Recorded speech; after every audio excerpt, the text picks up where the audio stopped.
Okay. A couple of good questions just came up. One is more on citations. How to put this?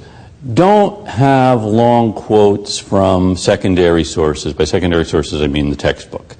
If you are quoting someone who is quoted in the textbook, that's fine. You know, Benjamin Franklin said such and such.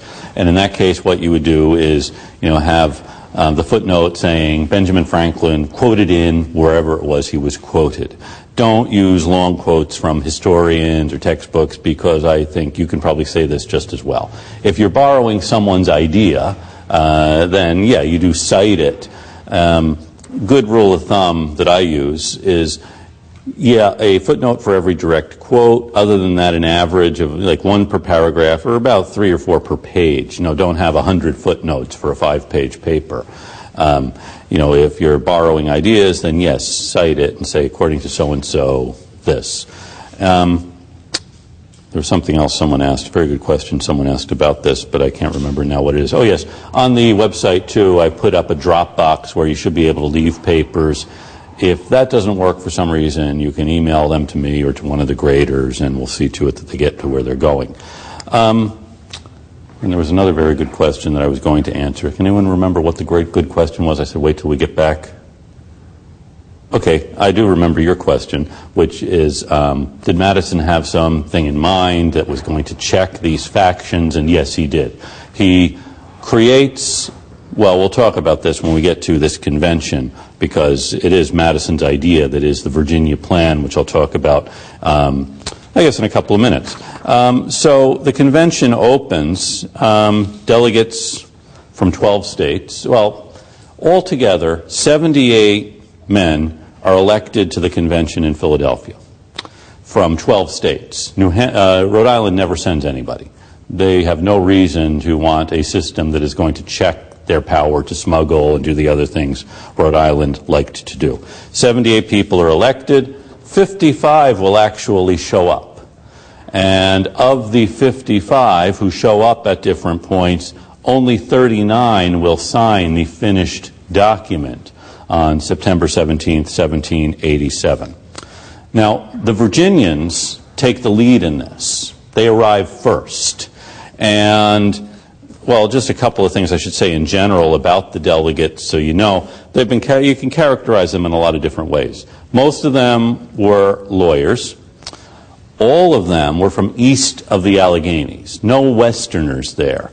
And there's really not anyone we would characterize as a typical person. All of them are pretty substantial. Probably the two who come closest to being ordinary people are Roger Sherman of Connecticut, who had been a shoemaker farmer in his youth, but of course had become a fairly successful political guy since then, and Benjamin Franklin. And it's really absurd to think of Franklin as an ordinary guy, since he is the most famous as well as one of the wealthiest men in British North America, one of the most accomplished Americans ever. So you have a lot of large planters, like George Mason of Virginia, or the Pinckneys of South Carolina, or John Rutledge of South Carolina. And some of the most prominent people in the country were there, and some of the most prominent people in the country were not there. John Adams was in London as the American minister to London. Thomas Jefferson is in Paris as the American minister to France. John Jay is the minister for foreign affairs. He is not there. Patrick Henry, probably the most powerful man in Virginia, he is the governor, he really controls the legislature, is not there. In fact, Henry stays away, saying he smelt a rat about the whole thing. George Clinton, the governor of New York, not the Grand Master of Funk, is also not there. Samuel Adams, John Hancock are not members of the convention. In fact, the Massachusetts delegation is fairly, maybe they are the ordinary guys. They are interesting guys, not the powerhouses of Massachusetts. Let's see. Their Virginians, as I said, take the lead, and in many ways the Virginians have the most effective delegation. They arrive there first, and they plan. And they are led, by George Washington, of Virginia, and Washington had not wanted to attend. And he didn't want to attend because he also had been invited to go to the Society of Cincinnati's annual meeting in Philadelphia. The Society of Cincinnati was a organization started by Washington's officers at the end of the war. They thought it would be good if they could stay in touch, so they formed this fraternal organization. And is anyone a member of the Society of the Cincinnati? Because they're still around. If you are the oldest son of the okay, these guys, his officers, form this society, and membership will pass to their oldest son. Okay? And then membership will pass to their oldest son. So what do you think of this? A hereditary society formed by Washington's officers. Could anyone here belong to it? Does anyone know? None of us could. Would you be happy that a bunch of guys are getting together every year who are, what do you think of hereditary organizations like this? Excuse me? You suspect this is going to be a nascent nobility, that the next, and also these guys have been pressuring Congress for land grants and other things.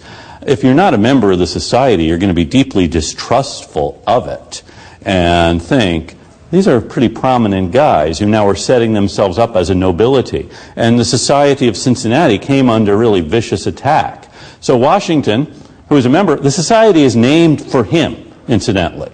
Cincinnatus, a Roman general. He had been a Roman farmer. The Republic needed him. He left his farm to serve the Republic, and once he had conquered the enemy, he went back to his farm. Okay, so this was Washington. He leaves his farm to serve the Republic. When it's all over, he goes back to his farm. This is the image we have, and the Society of the Cincinnati, though, seems a little sinister. That, they profess, going back to the farm, but this is a bunch of rich guys trying to pull a fast one on the rest of us, and we better watch out. So, Washington knows, Society of Cincinnati, he's a member of it, he's head of it, but he's really worried if he goes to their annual meeting, people will think he is trying to set up a monarchy. He says he won't go, okay? Then he is elected by the Virginia Assembly to go to the Constitutional Convention. He says, well, I can't go to that. I already said no to the Society of Cincinnati. James Madison says, no, you have to go to this one. Okay? And so Washington does. He quickly becomes the president of the convention. He is elected president. Actually, one of the guys from Pennsylvania nominates him. And this is a good move because the other logical choice would have been Franklin. So here, Pennsylvania is saying, we would like Washington to preside, which means Washington doesn't have a speaking role in the deliberations. He presides very effectively. Okay? Edmund Randolph, the governor of Virginia, is also a delegate. He had been one of Washington's aides during the Revolution. George Wythe, W-Y-T-H-E, is probably the leading lawyer in the country. He also is the second person in the English-speaking world to have a chair in law at a college. The first, anyone know? William Blackstone, I think he was at Oxford, some college in England. Wythe is at William and Mary, and he trained people to be lawyers. And two of the people he trained were Thomas Jefferson, who probably was, I think, the best lawyer in that part of the country, and another was John Marshall, who was also a very good lawyer, I understand. So Wythe, very important person. George Mason, he wrote Virginia's Constitution in 1776, and then a number of other individuals, including James Madison. And Madison made it a point to sit right in front so he could take notes of everything that happened. He doesn't get everything, but actually the most complete record we have of what happened at the convention comes from Madison, who took very good notes, although, as I said, he didn't get everything. Sometimes I do this after I say Madison took notes and then ask someone, what was the last thing you wrote down? And I get all kinds of things. Like, what was the last thing you wrote down? Just read it. You want to say, Washington elected president of the convention. Okay, Washington elected president of the convention, so he doesn't have anything about Mason or Wythe or these other guys. What did you write down? Most complete record. Most complete record. Okay, so your notes are probably better than yours, but what if, yours are the only ones that survive of this class or of the convention? What was the last thing you wrote down? You didn't write anything. Okay, so we'd be out of luck. So think about that. Some other delegates keep notes, but they're fragmentary. There is a journal, but it's not very good. It just says what the votes were. But Madison said, even though he kept the most complete notes, he said, these cannot be published until everyone who was at the convention is dead.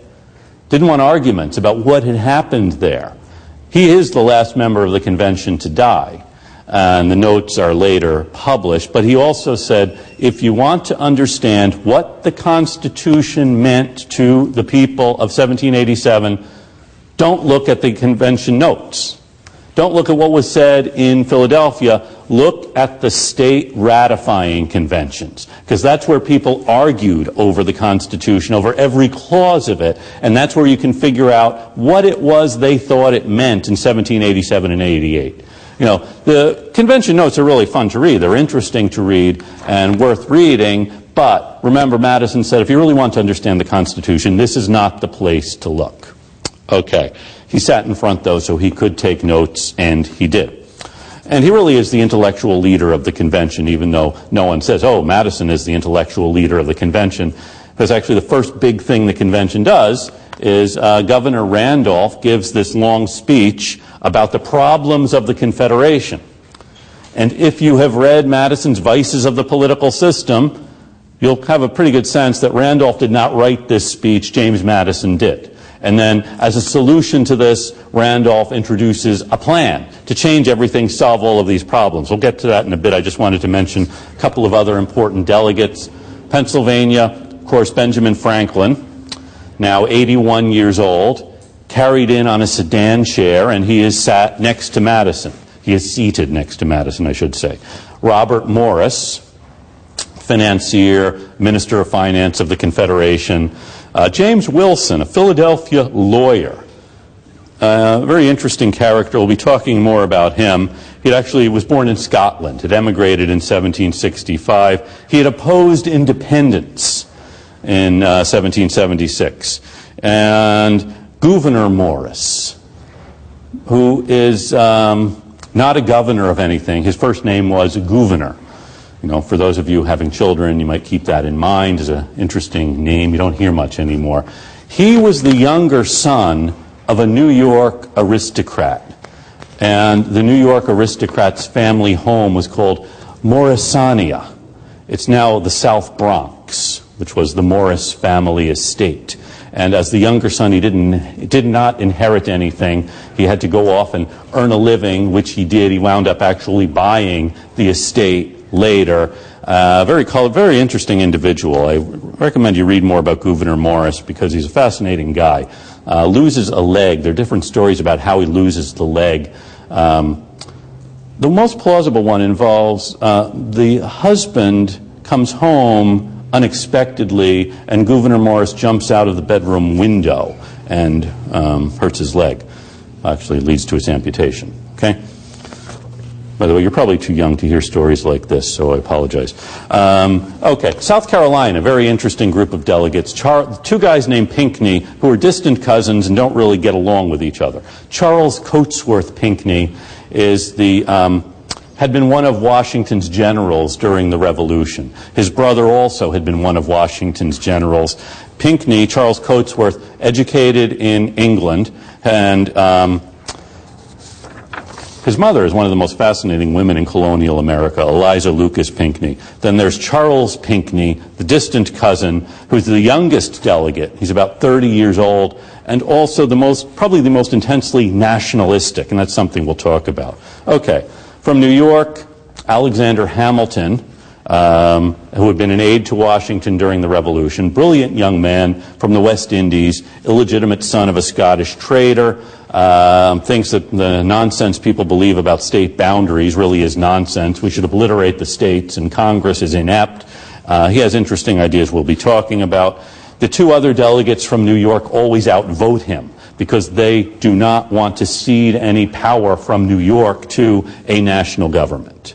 They are allies of Governor Clinton, most powerful figure in New York. Let's see. From New Jersey, William Patterson, Chief Justice of the State Supreme Court. Roger Sherman of Connecticut, Luther Martin of Maryland, a great defender of the rights of the states.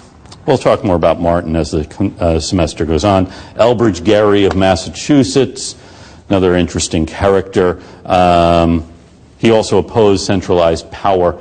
He later would serve as vice president under Madison, although he opposes ratification. He actually won't sign the Constitution at the end. So these are some of the delegates, and as I said, they have some things in common. No ordinary people, small farmers. There's one college math professor, one president of a college, the chief justices of New York and New Jersey, 2 doctors, and you really can't characterize them. There have been some characterizations of them as a bunch of rich guys trying to pull a fast one on the rest of us. A historian named Charles Beard came up with this in the early 20th century. It's not really the case. The one real way you can look at them, though, as a group is they were young. This isn't the same group that brought about independence in 1776. Those guys, Samuel Adams, Patrick Henry, had spent most of their political lives fighting against centralized power, arbitrary power of the British monarchy. These guys had had experience in state legislatures, and they saw that this system they had without centralized power wasn't working. So that was really the big lesson for them. And the real leaders of the convention are this younger group, men in their 30s and 40s, like Madison, Gouverneur Morris, Charles Pinckney, Alexander Hamilton, James Wilson. Not the generation of Washington, Dickinson, Mason who are there, but a younger group who have different issues, different problems they're trying to solve. And most importantly, they tend to be nationalists as opposed to federalists. Okay? And this is an important distinction because, of course, they later call themselves Federalists, but they're not. They want to create a national government. As you see, when Governor Randolph presents to the convention the Virginia Plan. As I said, he opens the convention with a speech enumerating the problems of the Confederation. And I spent an hour going through the vices of the political system, so I don't need to tell you what Governor Randolph says the problems of the Confederation are, because they're exactly what Madison had said in Vices of the Political System. And then he comes up with a solution, a new plan of government. Remember, the convention had been called to amend the Articles of Confederation. Virginia, which is the largest state, opens the convention by proposing we scrap the Articles of Confederation and instead create a national government with a national legislature. There would be 2 houses to this national legislature, and in each, votes would be apportioned according to population of the states or as to how much the states contributed to the national treasury. The members of the first house would be elected directly by the people of the states. They would serve for a limited number of terms. It's a very broad brush outline of this government because they expect there will be debate about specifics, okay? So first, a national legislature, 2 houses. First house elected by the people, according to population of the state, okay? That's just how you'll apportion legislative districts. According to states, you have these states, but the states aren't going to have much of a role in this, okay? And members of the first house, elected by the people, serve a limited number of terms. The second house also would be apportioned according to population, would be somewhat smaller than the first house, but its members would be elected by members of the first house, and they would serve for longer terms, so they would be independent of the lower house. They're trying to work something out here. Have an independent upper house, but still it's chosen by the lower house. This national legislature would have all of the legislative powers of the old Congress. That is, it could make treaties, it could deal with Indians, plus it would be able to act in all cases where the states were incompetent. And it would be able to veto state laws and use military force against states which did not comply. Let me just explain briefly the difference between national and federal, okay, in case you didn't know this, and I apologize if you did, because we use these terms interchangeably, but actually they mean very different things. Federal comes from the same root as initially in Greek it would be federal. Sometimes we'll see it like this, and same as fetus. That is, these individual entities which are separate and distinct. Okay, so the Articles of Confederation sets up a federal government where each state is the sovereign entity, and they've delegated certain powers to this federal government of a confederation. Okay, national, different root. Comes from the same root as natal, the word meaning being born. Okay, nations are born. And so a national government is a government which represents a sovereign entity. Not a bunch of little sovereign entities, but one because it is a nation. Now, this is just an interesting thing. Think about using the term nation in political discourse. To my knowledge, it's not used by a president to describe the United States until 1863, when Abraham Lincoln uses the word about 7 times in the Gettysburg Address. Lincoln was very conscious of language. Up till this point, too, people who refer to the United States would mean it as a plural thing. The United States are. So these guys in 1787 are trying to create a national government. The states will not really be part of this. It's not a confederation. It's a national government. Okay, very important thing, and we'll talk about what happens. It actually does happen after the convention. We'll get into this. So nation, different root, different meaning, born, not a collection of confederated entities, but one and indivisible. It's a big question. We're not going to solve it tonight. Okay. The Randolph Plan thus creates a national legislature. It also creates a national executive. Okay? He would be chosen for actually, it doesn't say he. It hasn't said how many there would be in this executive. It might be a committee. But the executive would be chosen for a fixed term by the legislature, would not be eligible for re-election. There also would be a national judiciary, when the executive, together with his judiciary, would form a council of revision to examine all acts of the national legislature before they took effect, and could also review state laws which had been vetoed by the legislature. And this national judiciary would hear cases affecting national peace and harmony. Make no mistake, this is a national government the Virginians propose. And it really takes everyone in the convention by surprise. The proponents of state power, the ones who thought we came here to revise the Articles of Confederation, where John Dickinson had written the Articles of Confederation, and here they have the Virginians saying, let's do away with them, start a national government. And a lot of these guys who are proponents of state power come from smaller states. And they know what's going to happen if everything is decided by majority vote of the population as a whole. Votes from Delaware are not going to count for very much, are they? How long does it take for someone from Delaware to get elected to national office? Just think about that. I don't know if they would be happy that the one who finally does, but anyway, that's, so the small states are going to get obliterated in a national system because they don't have the votes, quite frankly. But they're caught by surprise here. Good strategy. You go into a convention like this, as the Virginians do, you have a plan ready. You present it. All everyone else can do is respond to your plan. They can say, well, give us time to come up with our own plan because the debate's going to be on what's before us on the table.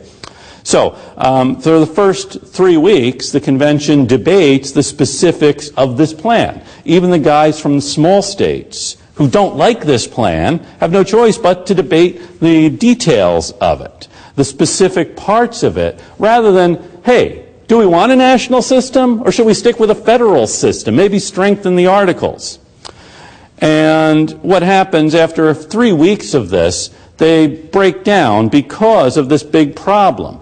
The guys from the small states do not want to give up the equality they have in the Congress.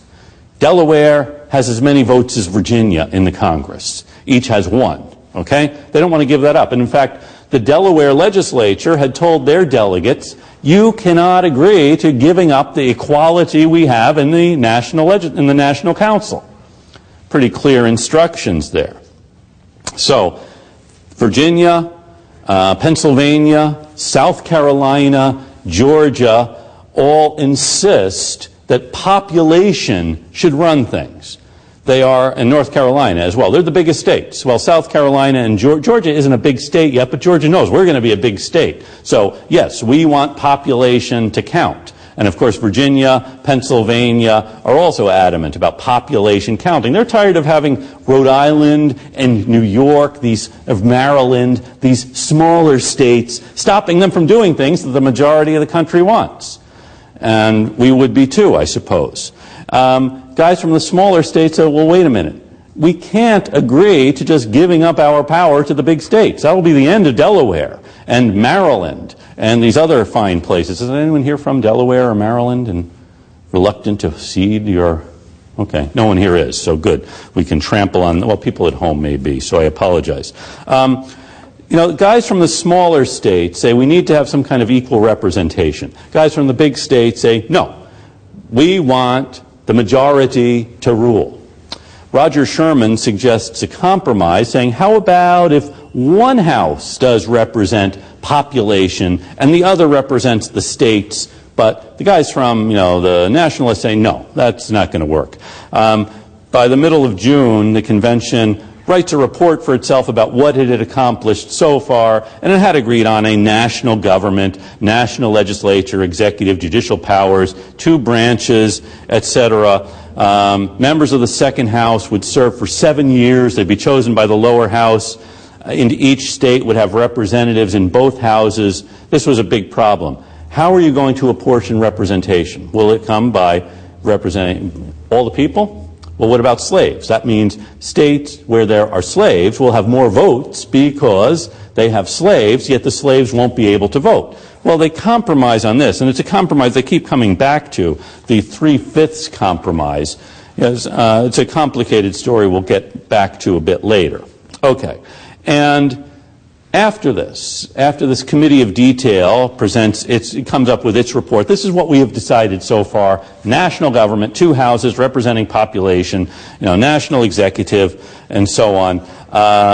The guys from the smaller states, the delegates from Connecticut, Delaware, New Jersey, Luther Martin from Maryland, and 2 of the delegates from New York, the guys who really don't like Alexander Hamilton, come up with their own plan.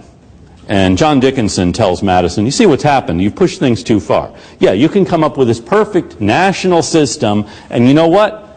We get out of here, nobody in the country is going to vote for it. And I think he's probably right. No one, it would be similar to, a convention today meeting and coming up with, a socialist system or something like that. People aren't going to vote for it. Nationalist system would have the same fate in 1787. People in the states do not want to cede power to a national government. People, particularly in the smaller states, and most of the American people won't accept the kind of government the Virginians are trying to shove down our throats. So they come up with their own plan. And it is presented by William Patterson of New Jersey. Hence, it is sometimes called the Patterson Plan or the New Jersey Plan. And because so few good things have ever happened in New Jersey, we say the New Jersey Plan, and they'll make folks from New Jersey feel good.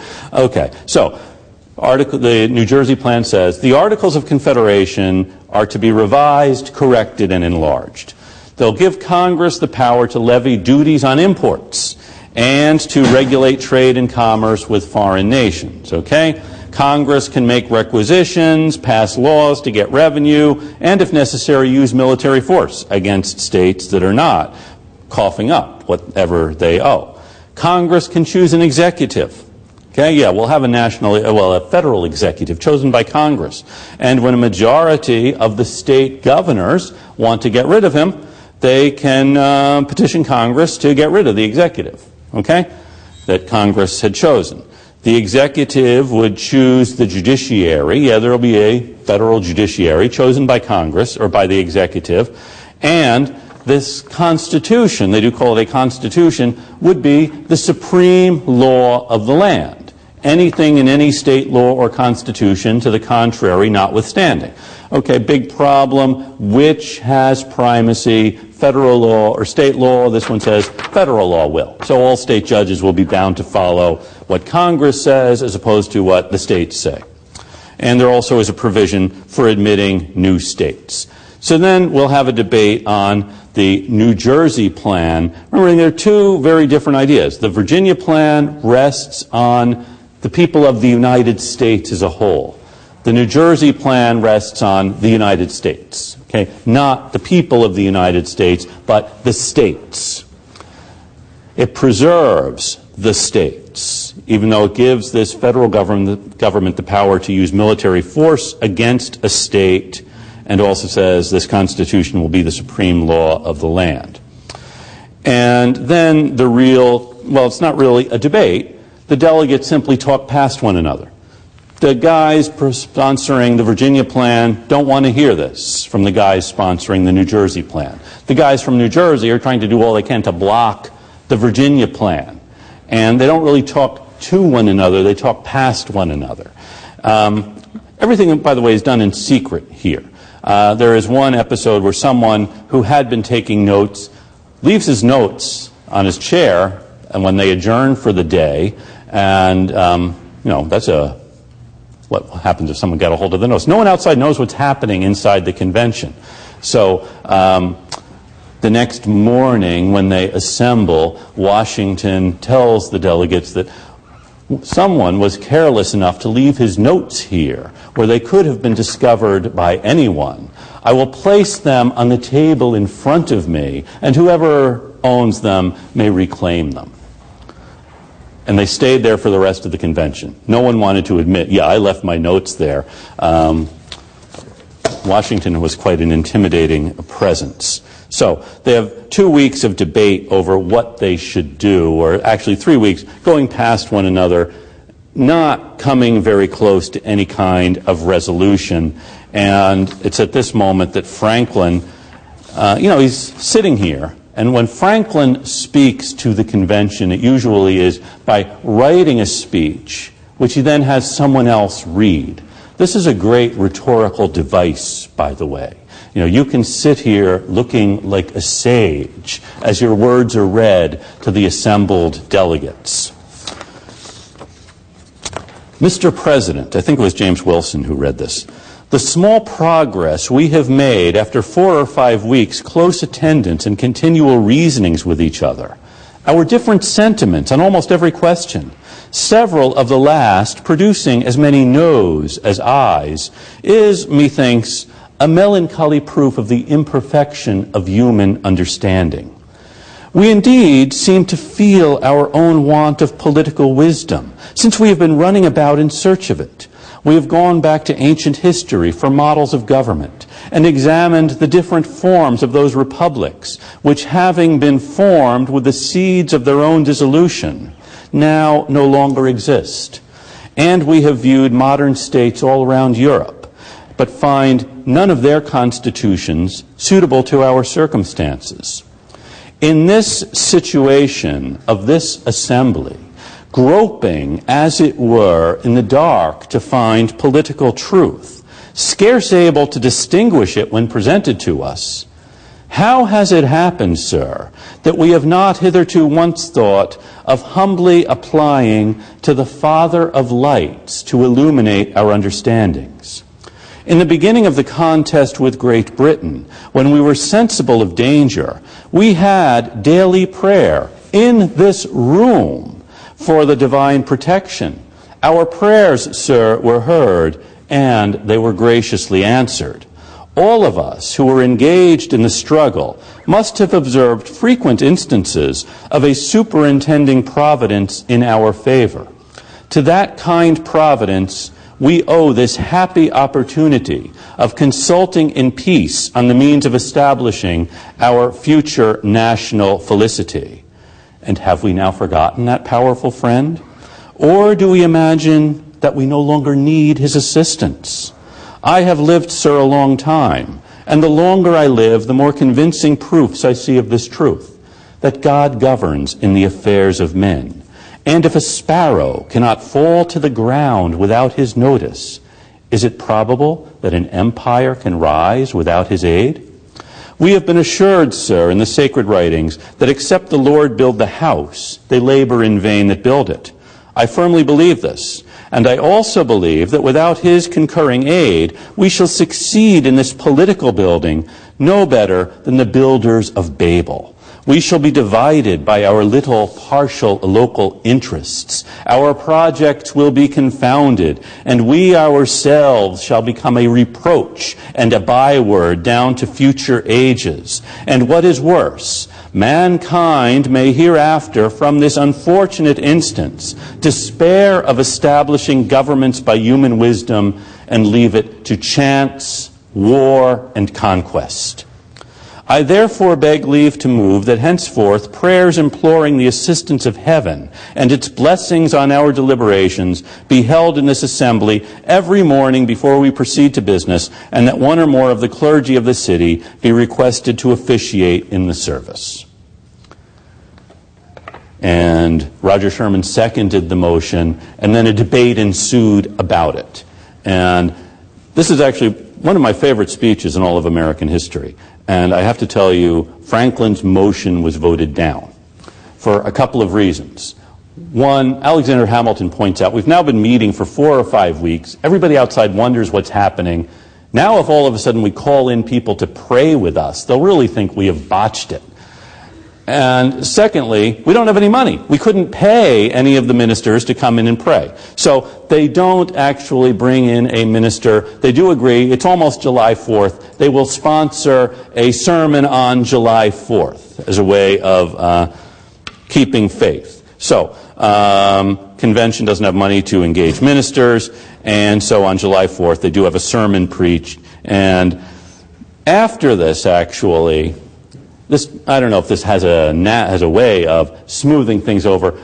William Samuel Johnson of Connecticut proposes a compromise. Okay, the same compromise Sherman had proposed a few weeks earlier. One house elect by population, the other one by states. The nationalists still don't like this idea. The guys from the smaller states ask Washington to write to the governor of New Hampshire, because New Hampshire's delegates haven't arrived yet. So have Washington write to the governor saying, send the delegates along. New York and New Jersey say yes. Maryland disagrees. It's divided. But Massachusetts, Connecticut, Virginia, North Carolina, and South Carolina all say, no, don't ask New Hampshire to send anybody because we don't want any more guys from small states here. Also, they fear violating the convention's secrecy. That's the reason they give. But they really just don't want another vote against majority ruling. Then what happens is that the convention appoints a committee to work out a compromise, and they don't appoint any of the real nationalists to this committee. They see who the problem is here. These obstinate guys who insist on population governing everything. So none of them is on this committee. And on July 5th, the day after the 4th, the committee proposes a compromise, which is this. In the lower house, every state will have one representative for every 40,000 people. States which don't have 40,000 people will have one representative. This house would be the only one that could originate money bills, that is tax bills, because this is the one elected directly by the people. In the other house, each state would have one vote, or an equal vote. This is a phenomenal compromise, and it does break this logjam the convention had had for 6 weeks, And afterward, that's pretty much it. You never hear again about people from small states objecting to this, or small state, big state divisions. I mean, this had consumed the convention for 6 weeks. Suddenly it disappears because they've come up with a compromise. But it does introduce other problems, not the least of which is the whole problem of slavery, which we'll get back to in a few minutes. So this compromise is, it's a great thing. It's why Connecticut calls itself the Constitution State, because they came up with this compromise. Otherwise, the convention would have broken down. Okay, are there any questions on this so far? Yes? Who appointed the committee that was voted was not nationalist? Washington did. Well, the chair of the committee. Yeah. Was he not a nationalist? Washington was, but he was also a pragmatist. He's but Washington isn't an ideologue. He sees what's happening and makes sure that Madison, Morris, Pinckney are not on this committee. Instead, people who can work out a compromise are. Okay, so by the end of July, the convention has a plan. They come up with another of these. The Committee of Detail draws up a memo covering the points they've decided so far. This 2-house legislature, 1 house will represent population, 40,000 people. You have to have a census every 10 years in order to determine what the population is. This is why every 10 years we have a census, so we know how many representatives each state will have. Okay? And every 2 years this house would be chosen, and by voters who have the same qualifications for voting as those who can vote for the lower house of that state's legislature. You know, a problem, in order to vote in Massachusetts, you need to have an estate worth, about 3 pounds? Which is significant. In Pennsylvania, you have to have practically nothing. You know, states have different property qualifications. This just says if you can vote for the lower house of your state's legislature, you can vote for Congress. There also would be an upper house, a Senate, 2 members from each state chosen by the state legislature who will serve a 6-year term. And there's a list of powers this legislature will have. If you want to know what they are, look at Article 1, Section 8, because it's fairly specific about what the legislature can do. Then there will be an executive. Okay, 1 person, they have decided, will be chosen by the national legislature for a 7-year term, cannot be reelected, can veto things the legislature does, though the legislature can overturn it by a 2/3 vote of both houses. And there will be a national judiciary. There's not much about what this judiciary will do, but there will be one. And then there's a list of things states cannot do. States cannot coin money, raise a military force, or make anything but gold or silver legal tender to pay debts. Also, this Constitution will be ratified by conventions in the states, not by the state legislatures. They see, this is going to take power away from the state legislatures. We don't want to give them a crack at it because probably they will reject it. Oliver Ellsworth of Connecticut says, in reading the Committee of Detail report, the system is partly national, partly federal. You have a House of Representatives chosen by the people of the states, the people. You have a Senate chosen by the state legislatures. They choose this national executive. So it is a system that incorporates national and federal elements. Now, there still are a number of pressing issues here. One is, how do you choose the president? Another is, who really should vote? And another is the problem of slavery. First, on this question of who should vote, Gouverneur Morris on August 7th proposes limiting the right to vote for the national legislature to freeholders. That is, people who own their property unencumbered by debt, or people who do not work for other people and thus would be subject to their influence. Morris proposes this. John Dickinson gets up to second the motion. This is a good idea. The freeholders, Dickinson said, are the best guardians of liberty. Restricting the vote to freeholders would be a protection against the dangerous influence of those multitudes without property and without principle, with which our country will, like all others, in time abound. It's going to come a time when most people won't own property. Right now, most people do. They won't object to this because we're not taking away their votes. We're taking away the votes of people who might come along who don't own property. And once you have these propertyless masses voting, the whole system will collapse because these folks will be subject, liable to be bribed, will sell their votes, will do all kinds of other things. They won't be independent. They will vote whatever way their boss tells them to vote. Right? You say yes, and okay, good. And actually, this seems to be the way the convention is going with this.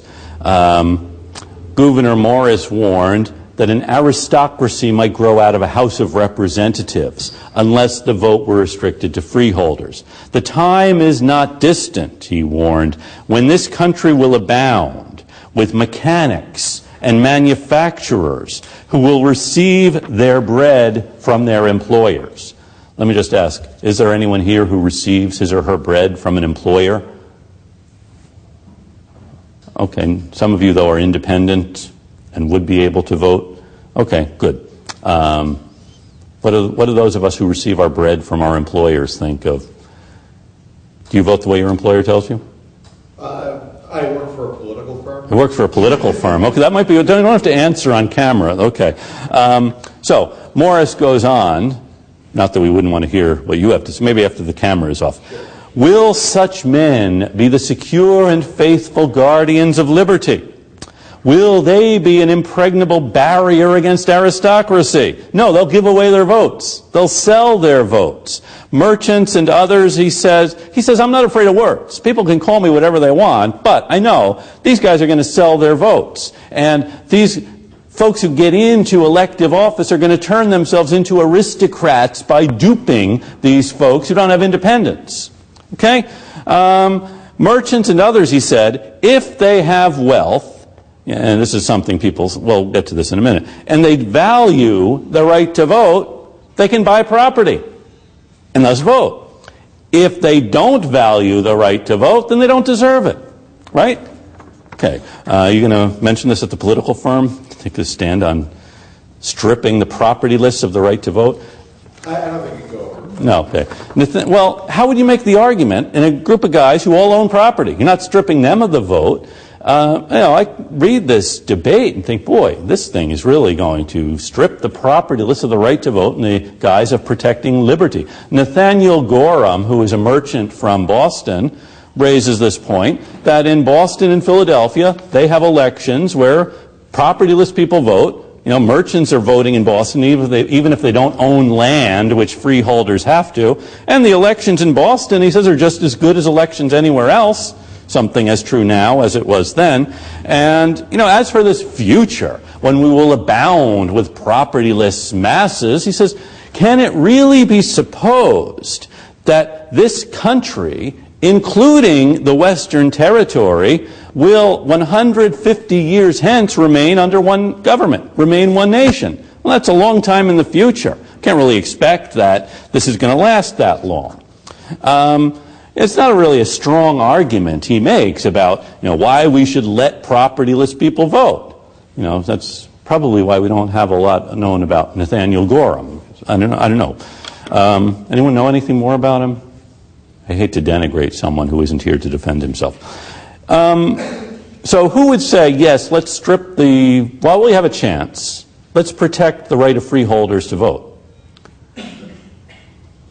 No. Even though these are pretty compelling arguments and no one has been able to advance any reason why people without property should be able to vote, don't you think there's some merit in this? These guys are going to set themselves up as an aristocracy or use their office to trample on liberty? Our one federal employee is saying yes, I think absolutely. Well, actually, opposition to this comes from a strange quarter. Even James Madison actually says, yes, the freeholders would be the safest repositories. In the future, he says, there will be a majority without property. They'll either combine together with some common interest, Madison's real fear always is some majority forming with a common interest, or more likely, he says, they will become the tools of opulence and ambition. The rich and the ambitious will use these people. They'll dupe them. And as a way of preventing that, have the freeholders only voting because you can't buy them. Why can't you buy a freehold? Well, you could if you had the money, but if you don't have a freehold, then you're stuck, okay? So let's just let the freeholders vote instead of poor folks. Rich people who, like merchants, can buy a freehold. That's what Gouverneur Morris said. If they really value the right to vote and they can afford it, buy a freehold. Then you can vote and you can stop complaining.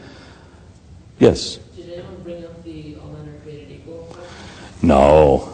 All men are created equal. No. Yeah, they may be, but remember, that doesn't apply in the Constitution. Okay. So does anyone know, by the way, does the Constitution restrict the right to vote to freeholders? No, it doesn't. Okay, so why not, you may ask? Someone must have said something to stop this thing, because it's like, it sounds like a pretty good idea. Madison says, yes, let's do this. John Dickinson says, that was the time. Most people are freeholders. They won't object. If we wait, God knows what's going to happen. Okay, so opposition comes from two people after Gorham. One is really a surprise. George Mason, one of the wealthiest men there, owner of 200 slaves, Virginia planter, says, wait a minute. Every man who has shown evidence of an attachment to and a permanent common interest with society ought to share all its rights and privileges. And he says, should a merchant or a moneyed man, we can say, okay, yeah, they want to say rich merchants, guys with money, yeah, they should be able to vote too. But then he has something else. Merchant, moneyed man, the parent of a number of children whose fortunes are to be pursued in his own country, should they be viewed as suspicious characters, unworthy to be trusted with the common rights of their fellow citizens? So, why not let guys who have a lot of children vote? That's kind of an interesting point, because they are going to be pursuing their interests in their own country. It's kind of a shocking thing to say. That yes, they are as entitled as someone who owns a freehold or some rich merchant or moneyed man to having a say in what happens. And then I think even more profoundly, Benjamin Franklin speaks up. I think it's the only time he speaks without a prepared text. He doesn't have someone else read this to him. He says, don't insult the virtue and common sense of ordinary people. This isn't Franklin the sage. This is Franklin, the youngest son of a Boston soap maker.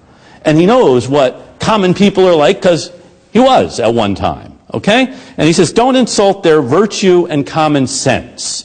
He says, during the Revolution, American sailors, and in the 18th century, sailors were the lowest rung of the economic ladder. You went to sea, as Samuel Johnson said, the only reason men go to sea is they can't contrive to get themselves into prison, okay? During the Revolution, American sailors would not betray their country. They had the opportunity to join the British Navy, and they wouldn't be on these British prison ships. But they didn't. British sailors, taken prisoner by Americans, served in the American Navy. Why? Because common people are treated differently in the two countries. Okay?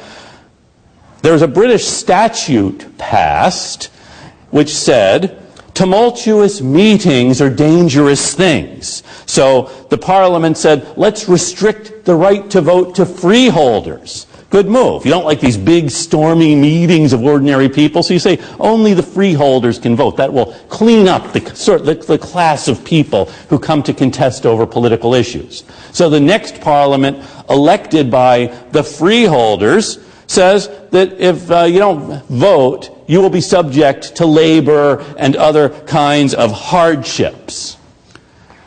So let's not start down that road of treating common people differently. Okay? And that pretty much ends this attempt to restrict the right to vote to freeholders. And for that, we should thank Benjamin Franklin and George Mason. Okay? So we'll conclude for tonight thanking them, at least those of us who are not freeholders. Those of you who are may want to revisit this.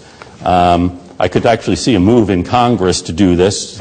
So we will let that go until next week when we will conclude with the Constitutional Convention.